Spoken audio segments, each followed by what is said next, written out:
Tomber amoureuse, c'est un peu comme plonger dans l'eau tête la première. C'est un sentiment grisant, une sensation électrisante. Plus rien d'autre n'a d'importance.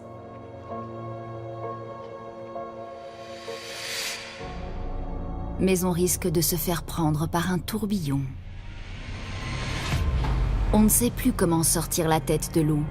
On cherche désespérément à reprendre sa respiration et on se débat de toutes ses forces jusqu'à se noyer.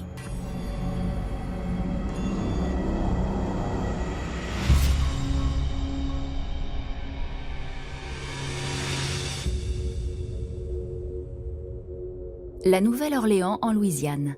C'est ici que le long fleuve Mississippi se jette dans les eaux saumâtres du golfe du Mexique et que les navires commencent leur voyage vers les ports de marchandises.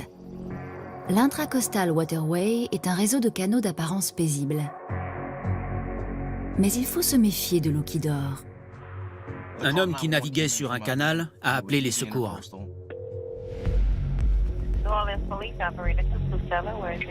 Yes, I was headed westbound. To the intercoastal waterway. I'm on the boat while somebody is dead person in the water. They floating face down. Are you gonna be there? Yes, I'm standing up looking at it here. La police de la Nouvelle-Orléans se rend sur les lieux. Quand je suis arrivé, je n'ai pas su tout de suite comment la personne était morte.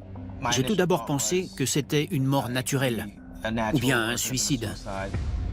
On a retourné le corps et on a vu qu'il s'agissait d'une femme. Un détail révèle immédiatement une histoire plus sinistre. Elle était attachée. Une cordelette bleue était nouée autour de ses chevilles, et l'extrémité était effilochée, comme si on avait arraché un objet au bout. Qui est cette femme et qui a bien pu la tuer? C'était vraiment atroce. C'était peut-être une forme de vengeance. On ne pouvait pas savoir ce qui s'était passé. C'était une situation complexe. J'ignorais qui était la victime, à quel endroit elle avait été jetée à l'eau, et même comment elle était morte. Mais je savais qu'il s'agissait d'un homicide. La police n'a que très peu d'indices, mais la nouvelle de cet inconnu repêché dans le canal se répand dans toute la région. Même dans une ville comme la Nouvelle-Orléans où les meurtres sont fréquents, celui-ci était plus cruel que les autres. À une centaine de kilomètres au nord-ouest de la Nouvelle-Orléans se trouve la petite ville de Saint-Gabriel. C'est ici qu'habite la jeune Brittany Martin. Brittany Martin était très sociable. Elle était bonne élève au lycée. Et après le bac, elle voulait faire des études supérieures. Mais quand elle s'est inscrite à l'université de Delgado, elle était déjà enceinte. Le bébé est venu chambouler ses plans. Le père de l'enfant n'étant plus dans les parages, Brittany endosse le rôle de mère célibataire et travaille d'arrache-pied. Mais elle aspire à une situation plus stable. À 21 ans, elle a commencé à travailler comme gardienne de prison. Cet emploi lui offrait la stabilité financière dont elle avait besoin à l'époque, car elle avait un enfant à élever. Sa principale mission consiste à surveiller les détenus. Elle devait contrôler les interactions entre les détenus, s'assurer qu'ils respectaient le règlement, qu'ils évoluaient dans un environnement calme et ne se livraient à aucune activité illégale. Même si cet emploi lui offre un salaire régulier, il est aussi source de difficultés. Brittany était très jolie. C'était le genre de femme qui attirait tout de suite l'attention des hommes. Une gardienne de prison de 21 ans dans un établissement rempli d'hommes est forcément la cible de beaucoup de détenus. Elle était victime de harcèlement et c'était psychologiquement difficile d'avoir à travailler dans cet environnement tous les jours. Un détenu, cependant, Horatio Johnson, fait tout pour que Brittany se sente en sécurité. Horatio purgeait une peine de prison, mais il était très respecté et agissait comme son protecteur face aux autres détenus. Il lui évitait les sifflements et les agressions. Il était très intelligent, très séduisant et très charismatique. Il n'avait pas l'air d'un criminel ordinaire, du moins l'image qu'on peut en avoir. Mais derrière son charme apparent se cache un passé criminel violent. Il était en prison pour homicide. Et les détails de l'affaire étaient dérangeants. Horatio avait guetté l'arrivée de sa victime et l'avait abattu d'une balle dans la tête. Malgré le passé trouble d'Horatio, Brittany tombe rapidement amoureuse de lui. Ils ont commencé à avoir de vraies conversations. Elle apprenait à le connaître, et lui aussi. Et plus ils se voyaient, plus les liens se resserraient. Elle se sentait valorisée et elle voulait qu'il en soit de même pour lui. Ses supérieurs ont fini par découvrir qu'il se passait quelque chose entre eux, alors que c'était interdit. Ils ont trouvé des lettres et des photos en la possession de M. Johnson qu'elle lui avait donné. Ils lui ont proposé de démissionner sans passer par tout le processus administratif. Brittany démissionne, mais ses sentiments pour Horatio sont de plus en plus forts.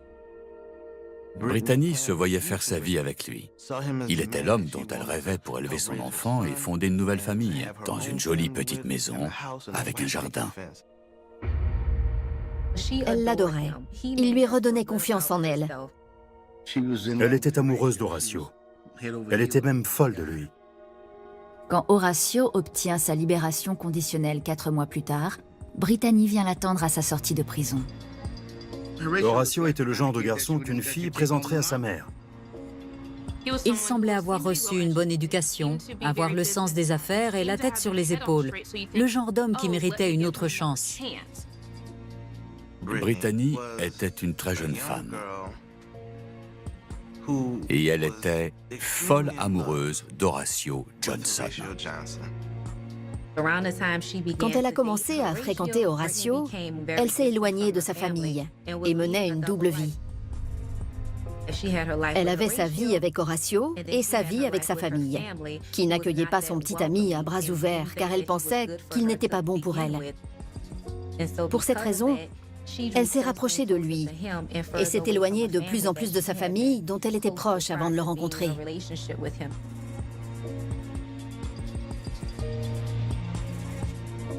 Brittany pense que son histoire d'amour avec Horatio durera toujours. Elle ne se doute pas alors que le conte de fées va se transformer en cauchemar. 10 mars 2014, la police de la Nouvelle-Orléans repêche le corps d'une femme dans un canal de l'Intracoastal Waterway.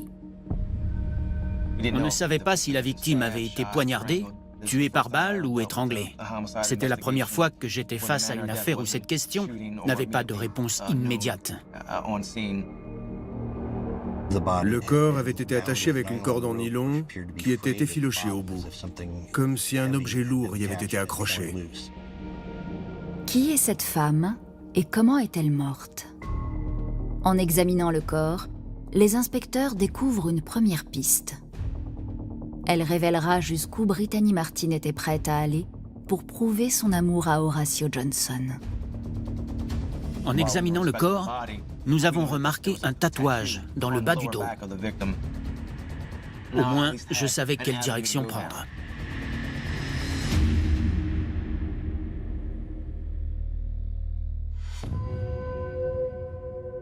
Ce meurtre a choqué la police. Même les enquêteurs chevronnés, qui avaient déjà vu des scènes de crime en tout genre, étaient tout aussi surpris et choqués que les médias et l'opinion publique.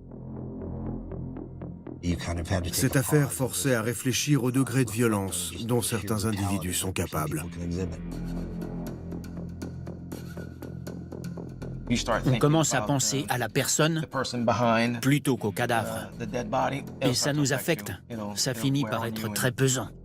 Ça arrive. C'est parfois dur de ne pas voir qu'il s'agit avant tout d'un être humain et de ne pas penser à la vie qu'a eue cette personne. On fait la connaissance de la famille, on en apprend plus sur la victime, et c'est dur. Ça nous fait réfléchir à notre famille, notre mortalité. Surtout ici, à la Nouvelle-Orléans. La police a affaire à un nombre d'homicides plus élevé que dans la plupart des villes de cette taille. On travaille tout le temps. On est cerné par la mort. Et les horreurs qu'on voit finissent par avoir un impact sur nous. Il faut faire attention à ça. C'est un travail, il faut se concentrer sur l'aspect technique. C'est un corps humain, mais il faut vraiment se concentrer sur l'aspect technique de l'enquête. On a retourné le corps pour chercher des signes particuliers ou des preuves. On a remarqué un tatouage qui contenait le nom de Ken. Les inspecteurs soupçonnent que la victime est liée à la disparition d'un couple 3 semaines auparavant. Kenneth et Lakissa Joseph étaient mariés sans enfants. Ils habitaient dans une banlieue de la Nouvelle-Orléans. Ils étaient portés disparus depuis le 19 février 2014. J'ai tout de suite contacté l'inspecteur chargé de l'enquête. Il a confirmé que Lakissa Joseph, la femme du couple disparu, s'était fait tatouer Ken dans le bas du dos. Peu après l'identification de la victime, le médecin légiste est en mesure d'établir la cause de la mort. Le légiste n'a trouvé aucune trace de strangulation, de plaie par balle ou à l'arme blanche. Il s'agissait d'un homicide par noyade. Le même jour, les enquêteurs annoncent la terrible nouvelle à la famille de Lakissa. J'ai appris que Lakissa avait servi dans l'armée, mais était partie car elle avait peur de l'eau et ne savait pas nager. Un détail qui rend sa mort d'autant plus cruelle. L'eau pénètre par le nez jusque dans les poumons. C'est une véritable torture. Personne ne devrait mourir ainsi. Les parents de la victime ne comprennent pas qu'on aurait pu vouloir du mal à leur fille adorée. Kenneth et Lakissa étaient proches de leur famille. Ils n'ont jamais mentionné de problème de couple ou de désaccord. Le couple était même inséparable. Alors, où est Kenneth? Des membres de la famille avaient signalé la disparition des Joseph, car ils avaient emprunté un monospace et ils ne l'avaient pas rapporté comme prévu. Ça ne leur ressemblait pas. Après avoir téléphoné à leur domicile une 12aine de fois, ils se sont rendus chez Kenneth et Lakissa. Quand ils sont arrivés, ils ont trouvé la maison saccagée et sans dessus-dessous, mais sans trace d'effraction. Des affaires avaient été sorties des placards et jetées par terre. Mais les objets de valeur étaient toujours là. Il y avait un ordinateur, une télé. Pour les parents de Lakissa, c'était comme si quelqu'un cherchait quelque chose. Kenneth avait des antécédents criminels, trafic de drogue entre autres. D'après les rumeurs, c'était peut-être une histoire de drogue ou d'argent. Mais les enquêteurs ont besoin de plus que des rumeurs. Ils s'intéressent au monospace emprunté par le couple. Le véhicule a été retrouvé à Atlanta, sur le parking d'un motel. La police d'Atlanta l'a fouillé pour chercher des traces de sang ou des traces d'ADN. Le monospace avait été nettoyé avant d'être retrouvé. Mais la police a remarqué ce qui ressemblait à une importante tache de sang à l'arrière. Les analyses ont révélé que c'était un mélange du sang de Kenneth et de Lakissa. Ça voulait dire qu'ils avaient été transportés dans ce véhicule alors qu'ils étaient blessés. Tout porte à croire que Kenneth Joseph a été tué. Après avoir retrouvé le véhicule, la police s'est procuré la vidéosurveillance du motel. Sur la vidéo, on voit le monospace arriver sur le parking et un homme se rendre à la réception de l'hôtel.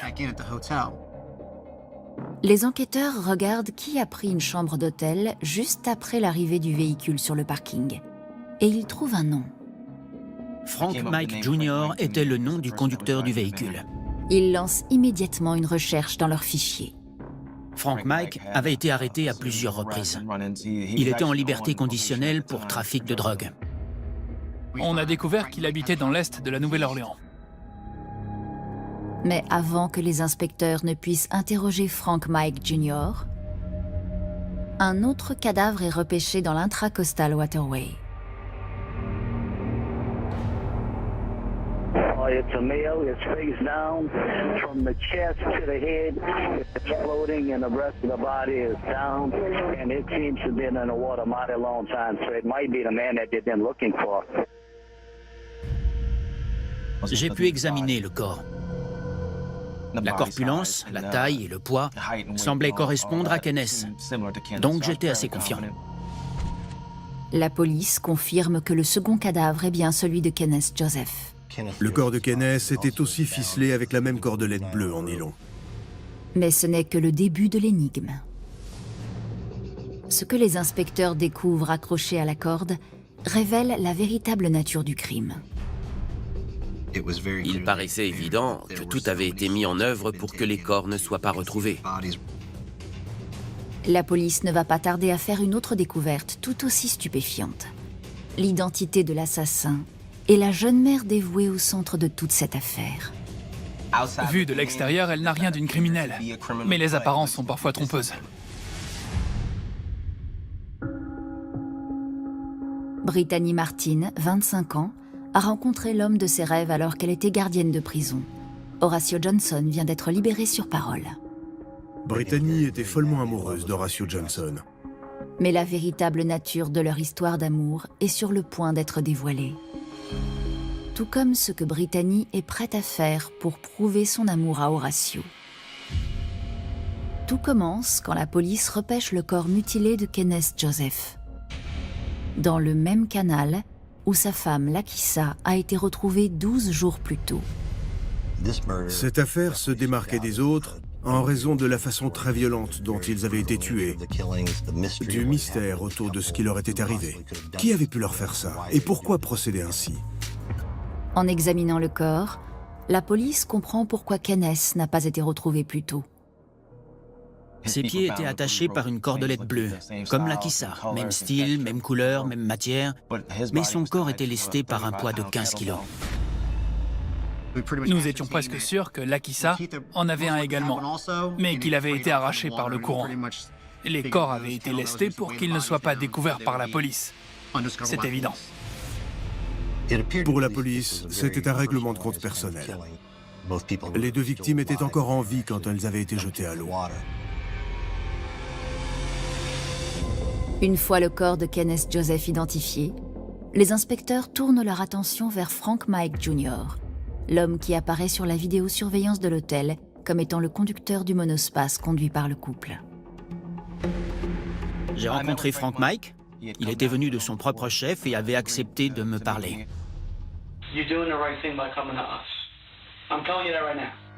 Frank Mike Jr. se montre étonnamment coopératif.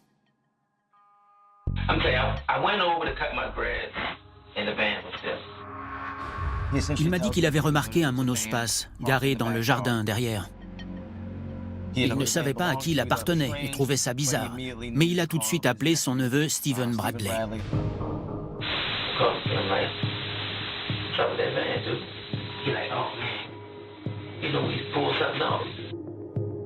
Stephen Bradley a dit à Frank Mike qu'ils avaient fait un coup avec ce véhicule, ce qui veut dire qu'ils avaient dépouillé quelqu'un ou qu'il y avait eu un problème.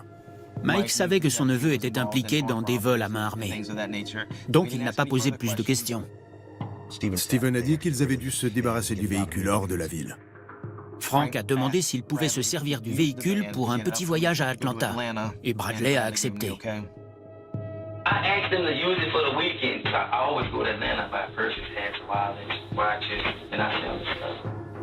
Frank Mike ajoute que ce n'est qu'une fois parvenu à Atlanta qu'il comprend que le véhicule est lié à la disparition de Kenneth et Lakissa Joseph.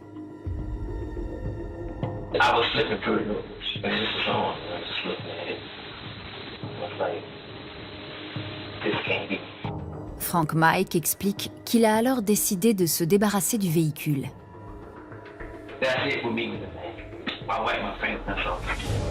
Le problème de ce véhicule, c'est qu'il était plein de sang à l'arrière. Frank Mike a juré qu'il ne savait pas qu'il y avait du sang à l'intérieur. Bien que l'histoire de Frank Mike Jr. présente des incohérences, la police s'intéresse à un autre suspect potentiel, Stephen Bradley. J'essayais de localiser Bradley et d'obtenir plus d'informations pour démonter l'interrogatoire de Frank Mike. Mon enquête piétinait. Pendant ce temps, les enquêteurs se tournent vers une pièce à conviction troublante, le poids utilisé pour lester le corps de Kenneth Joseph. Je me suis dit que c'était la clé de l'énigme. La police a pu remonter la piste en trouvant où ce genre de poids était vendu. J'ai constaté que le bois était relativement neuf et sans doute acheté peu de temps avant les meurtres. Donc on a fait le tour des vendeurs de la ville. Les inspecteurs commencent à contacter les magasins de la Nouvelle-Orléans vendant ce genre d'articles. Ils trouvent ce qu'ils cherchent. Le gérant du magasin a rentré le numéro de série et a trouvé une vente faite un soir peu après minuit. 2 poids, des gants, de la corde bleue. Mon cœur s'est arrêté, c'était ça. C'était la transaction. Je lui ai demandé, vous avez la vidéo? Le gérant du magasin envoie les images de la vidéosurveillance. On y a vu un couple, un homme et une femme, à la caisse libre-service du magasin, en train d'acheter tous les articles. Ils ont acheté 2 poids de 15 kilos, 3 paires de gants, 2 paires de chaussures pour hommes, 2 sweatshirts pour hommes et du détergent. On a appelé ça le kit du meurtrier. Les enquêteurs n'en croient pas leurs yeux. Mais leur surprise est encore plus grande quand ils découvrent à qui appartient la carte de crédit. Ils ont retrouvé la trace de l'achat, fait avec une carte au nom de Brittany Martin. Brittany Martin est-elle impliquée dans le meurtre de Kenneth et Lakissa Joseph, ou sa carte a-t-elle été volée? Quand les enquêteurs comparent sa photo aux images de la vidéosurveillance, la réponse ne fait aucun doute. Sur la vidéo, on les voit entrer dans le magasin. Ce qui me frappe, c'est qu'elle sourit et qu'elle le regarde avec amour et admiration. Une des choses qui me marque le plus, encore aujourd'hui quand je vois la vidéo, c'est qu'il semble parfaitement calme. Brittany et Horatio entrent et sortent du magasin tranquillement, avec le kit du meurtre. Ils n'ont pas l'air nerveux, elle lui sourit même, ils rient ensemble. Sur ces images filmées dans l'entrée de ce grand magasin, quand elle regarde Horatio, elle a les yeux qui brillent en le regardant. Elle est tout sourire.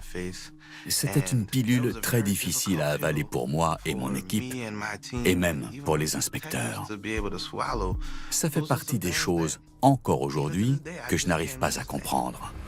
Pourquoi cette jeune mère douce au grand cœur serait-elle impliquée dans un crime aussi abominable? On a fait des recherches sur elle et elle n'avait aucun antécédent criminel. Mais elle avait transgressé et enfreint la loi en entretenant une relation interdite avec Horatio Johnson en prison. Horatio Johnson avait un passé très violent. C'était tout simplement un sale type, quelqu'un d'agressif et de mauvais. La police découvre également un lien entre Horatio et la victime Kenneth Joseph. Horatio et Kenneth étaient cousins. L'amour de Brittany pour Horatio l'aurait-elle poussé à l'aider à commettre un double meurtre? Quel pouvait bien être leur mobile? Le 9 avril, les inspecteurs convoquent Brittany au commissariat. J'ai essayé de l'interroger. Je lui ai expliqué qu'elle était en danger car je connaissais le passé d'Horatio Johnson. Et je savais que s'il avait l'impression qu'elle faisait barrage à sa liberté, il la tuerait aussi. Elle s'est murée dans le silence. Brittany sort son téléphone, prétextant de vouloir parler à son avocat. Elle était au téléphone avec Horatio. Très clairement, elle n'allait pas trahir Horatio. Entre cet appel téléphonique, le nom sur la facture d'achat et la vidéosurveillance, les inspecteurs sont désormais certains que le couple a un lien avec les meurtres. Mais ces preuves ne suffisent pas. Il leur faut encore faire le lien entre Brittany ou Horatio et le véhicule taché de sang. Tout ce que je pouvais lui dire tombait dans l'oreille d'une sourde. On ne pouvait pas la retenir. Une fois Brittany relâchée, les inspecteurs se concentrent à nouveau sur le véhicule volé et Steven Bradley. Ils parviennent à retrouver sa trace et le convoquent pour l'interroger. Une fois en salle d'interrogatoire, il a accepté de parler. Il a avoué qu'il connaissait Horatio.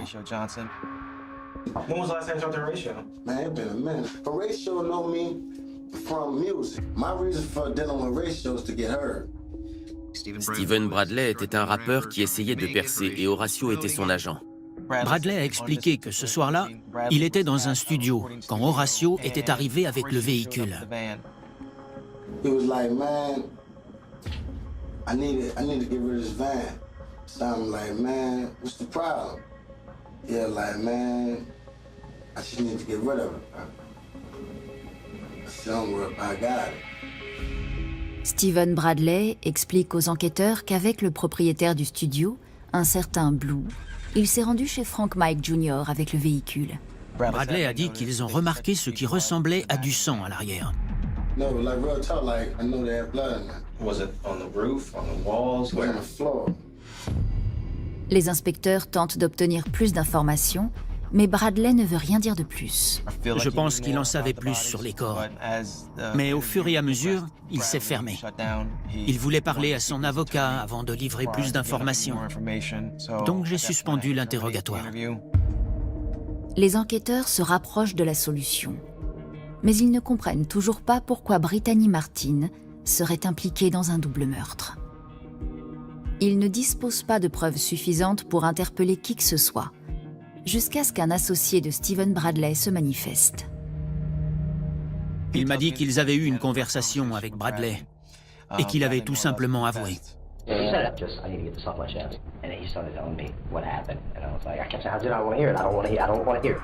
D'après le témoin, Stephen Bradley se trouvait au studio avec Blue quand Kenneth Joseph est arrivé en compagnie de son cousin Horatio. Il a dit qu'Horatio avait frappé Kenneth avec une chaise. Puis il aurait appuyé la chaise sur sa gorge. Il serait monté sur la chaise et aurait sauté sur le corps de Kenneth.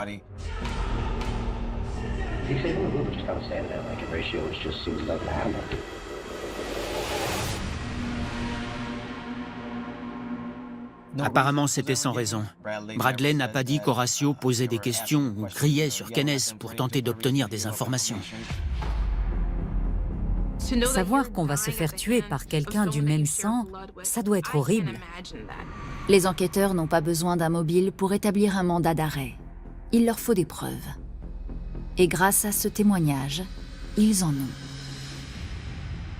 À ce stade de l'enquête, j'ai réclamé un mandat d'arrêt pour meurtre contre Brittany et Horatio.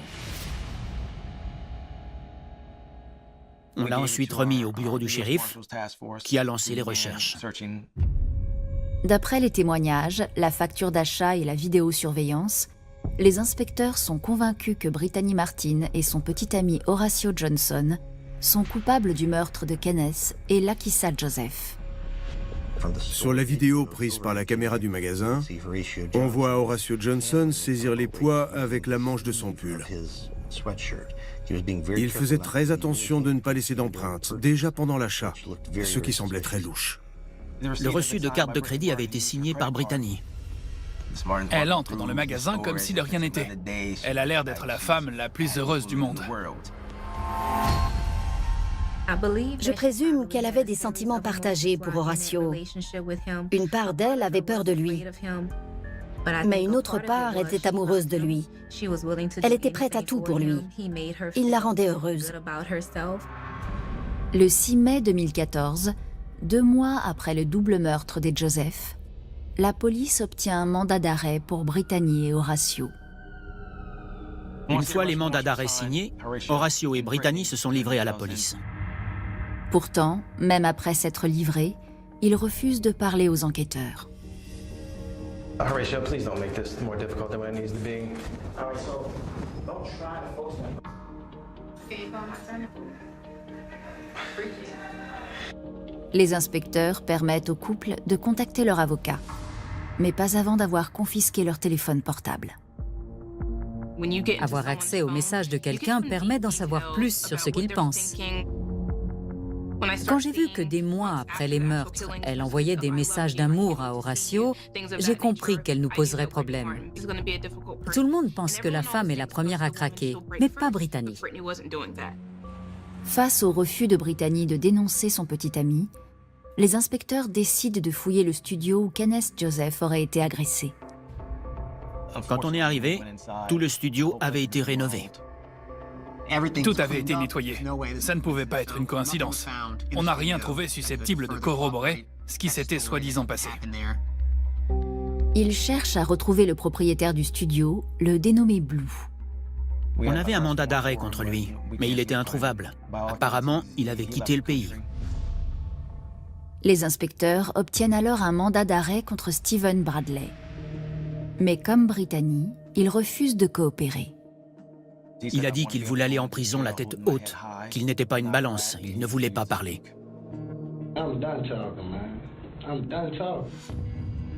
La police arrête alors Frank Mike Jr. qui adopte la même attitude. Personne ne parlait à la police. Personne. Ni Brittany, ni Frank, ni Stephen Bradley, ni Horatio Johnson. On savait que c'était une affaire très difficile.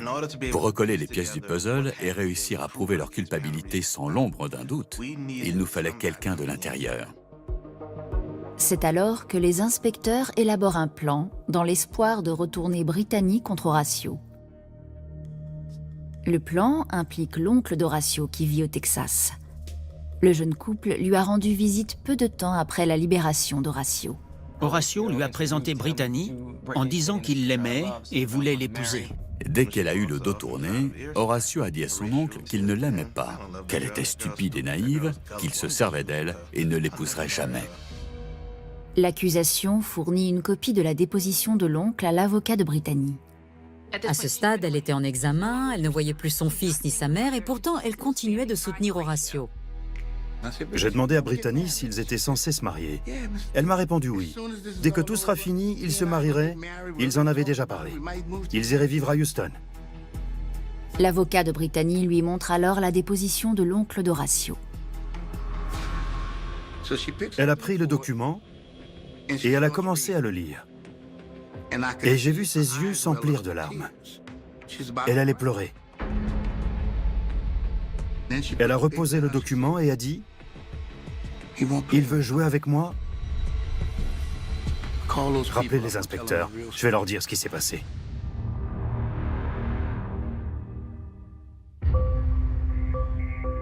Brittany était charmante et intelligente, mais je ne crois pas qu'elle voulait admettre qu'elle avait été assez faible pour tomber dans son piège.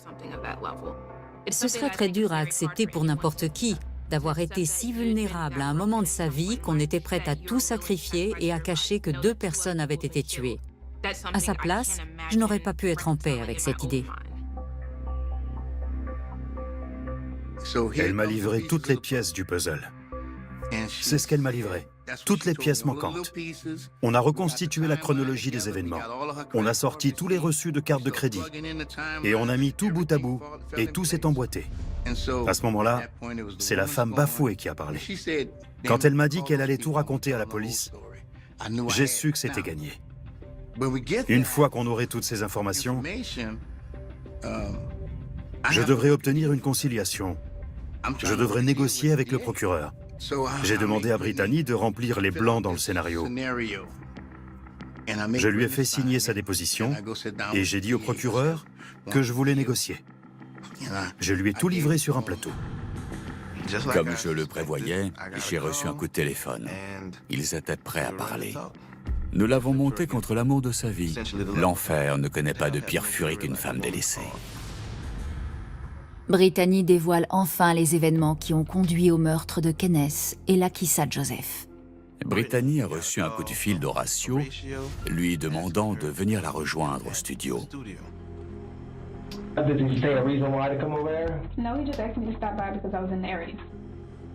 Quand Brittany arrive sur les lieux, Horatio est dehors avec Kenneth. Lakissa est assise dans le monospace. Horatio and Kenneth get ready to head into the studio. Horatio asked me to go and speak with Lakissa, to go introduce myself to her and talk to her for a while. Kenneth et Horatio sont entrés dans le studio. Brittany et Lakissa sont restés dehors. We start to talk about just general things. And Horatio comes back out of the studio. So then he says, tell her to come inside. Brittany raconte qu'une fois dans le studio, la situation tourne au drame.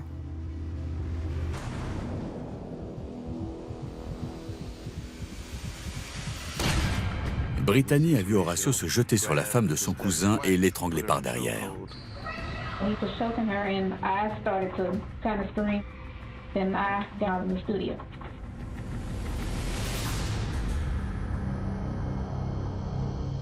Elle s'est enfuie, mais elle n'a pas appelé les secours.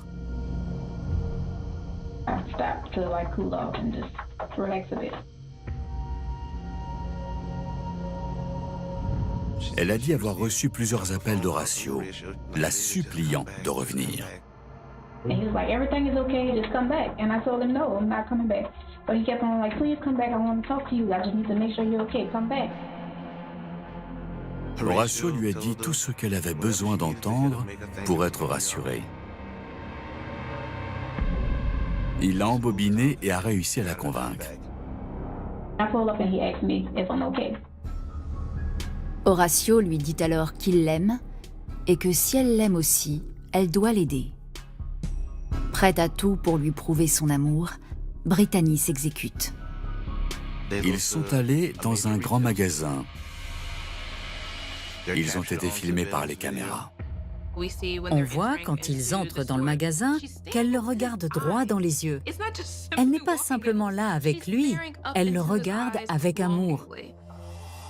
Ils ont acheté ce que la police a surnommé le kit de meurtre. Les 2 poids, la corde bleue en nylon et les gants qui ont servi pour les meurtres. Brittany déclare qu'ils sont ensuite retournés au studio d'enregistrement. Brittany attend dans sa voiture pendant qu'Horacio pénètre dans le bâtiment. He stays in there a while, but every now and then he'll come outside and look at the door to make sure I was still outside park waiting, because he told me to sit right here, don't leave. Elle a vu Horacio, Stephen Bradley et Blue porter quelque chose d'encombrant jusqu'au monospace. Ensuite, ils sont retournés à l'intérieur avant de ressortir avec un autre objet encombrant qu'ils ont aussi mis dans le véhicule. From your vantage point, could you tell me what those items were? I couldn't see, but I know it was definitely heavy. Les inspecteurs pensent que ces objets étaient les Joseph, alors inconscients. Ils ont sorti les corps du studio et quand les autres ont dit à Horacio de monter dans le véhicule, il a dit qu'il n'était pas assez bête pour ça. D'après Brittany, Stephen Bradley et Blue s'éloignent alors avec le monospace. Horacio monte à côté d'elle et lui dit de les suivre. Brittany a dit qu'elle avait suivi le véhicule de Métairie jusqu'à la Nouvelle-Orléans, puis vers Chalmette. Quand ils sont arrivés sur le pont, Horacio lui a dit d'arrêter la voiture. And he got out of the car, went to the edge of the bridge, looked over the bridge. He stood there for a while. D'après les aveux de Brittany, les procureurs pensent que Stephen Bradley et Blue auraient alors jeté les corps dans l'eau pendant qu'Horacio les surveillait de loin. Il était là, mais en observateur.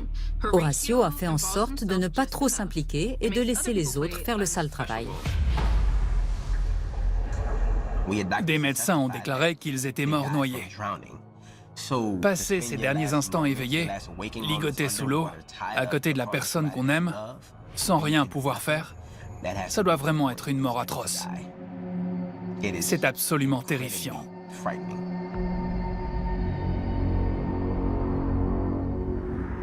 Horacio remonte ensuite dans la voiture avec Brittany et ils repartent. He told me to flick my lights. The van was like waiting for him. The van starts up, they go off first and I was behind them. Le témoignage de Brittany permet à l'accusation d'inculper Horacio Johnson. Et le 22 août 2017, son procès peut enfin commencer. Brittany était encore amoureuse de lui, mais elle a décidé de témoigner contre Horacio. Et elle est montée à la barre. Horacio Johnson a été reconnu coupable de meurtre sans préméditation. Il a été condamné à la prison à perpétuité. Stephen Bradley et son oncle Frank Mike Jr. sont tous deux condamnés pour entrave à la justice. Stephen Bradley purge actuellement une peine de prison de 35 ans. Frank Mike a été condamné à 9 ans de détention. Le propriétaire du studio, le dénommé Blue, est toujours en fuite. Il y a toujours un mandat d'arrêt contre lui dans le cadre de cette affaire. Quant à Brittany Martin, en échange de son témoignage contre Horacio, elle est condamnée à 10 ans de prison pour entrave à la justice. Nous n'aurions pas gagné ce procès sans son aide. Brittany était notre principal témoin. Ce qui n'a jamais été établi pendant le procès, c'est le mobile du meurtre. Comment un couple a pu être sauvagement assassiné par un cousin? Qu'est-ce qui a pu provoquer ça? Des bruits couraient que c'était une histoire de drogue et d'argent. Mais ni les procureurs ni la police n'ont trouvé les preuves. Bien que le mobile reste à jamais un mystère, une chose est certaine. L'amour aveugle de Brittany Martin pour Horatio Johnson a coûté la vie à Kenneth et Lakissa Joseph. Brittany était la seule personne qui aurait pu aider et elle n'a rien fait. Comment peut-on regarder l'homme qu'on aime faire ça à quelqu'un? Comment? Elle n'est pas intervenue. Elle aurait pu appeler les secours. Et peut-être que ce couple serait encore en vie. Mais elle n'a rien fait. Elle était totalement ensorcelée. Elle était amoureuse d'Horatio. Il avait une emprise sur elle, et c'est ce qui a fait qu'elle s'est tue pendant si longtemps. Même si sa vie basculait ce soir-là, il a suffi qu'il la regarde dans les yeux et lui dise que tout irait bien pour qu'elle le croie sur parole. C'est seulement quand on a réussi à lui prouver qu'il n'était pas aussi loyal envers elle et ne la respectait pas comme elle le respectait, que Brittany a enfin décidé de sauver sa peau. Plusieurs lettres ont été présentées au procès, qu'elle lui avait écrites quand ils étaient tous les deux incarcérés. Elle disait qu'elle l'aimait toujours et qu'elle avait hâte qu'il soit libre pour pouvoir se marier.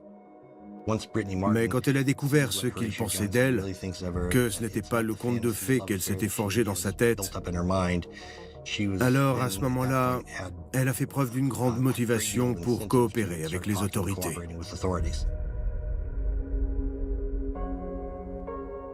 Nous cédons tout à l'amour une fois dans notre vie. Mais parfois, s'abandonner à ses émotions peut nous plonger en eau trouble. Comme un tourbillon, l'amour resserre son emprise. Et plus l'on se débat, plus l'on est aspiré vers le fond. Personne n'est là pour se jeter à l'eau et nous sauver. Surtout pas l'homme qu'on aime.